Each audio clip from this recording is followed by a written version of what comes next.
1/3 of our life is spent sleeping. A good night's sleep is essential for health, providing rest and restoration for mind and body. Nearly everyone has spent at least one night lying in bed wishing for sleep. But for many people, it's a nightly struggle. Insomnia is now a common sleep problem affecting millions of people worldwide. The National Institute of Health estimates that roughly 30% of the general population complains of sleep disruption or showing symptoms of insomnia, and about 10 to 15% of adults suffer from chronic insomnia. Such individuals find it difficult to fall asleep or stay asleep, and hence not providing quality time for the body to recuperate.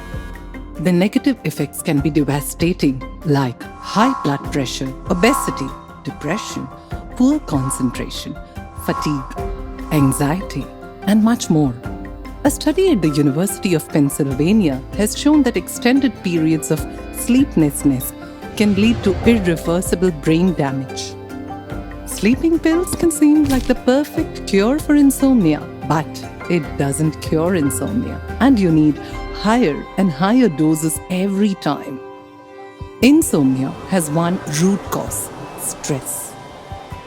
Research shows that a powerful breathing technique called the Sudarshan Kriya can serve as a catalyst in overcoming stress and insomnia. A person with insomnia experiences increased random and rapid brain waves as well as other altered brainwave activity.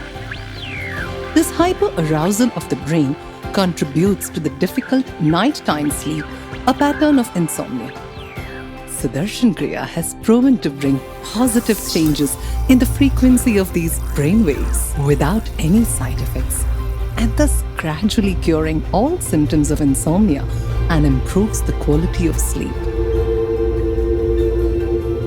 The decreased electrical activity in the brain during Sudarshan Kriya leads to significant increase in endorphins and reduces stress hormones. With the practice of Sudarshan Kriya, the electrical patterns in our brain slows down and relaxes, leading us to the most desired brain frequency. This helps in achieving the ability to fall asleep naturally, ensuring a healthy life and a holistic well-being.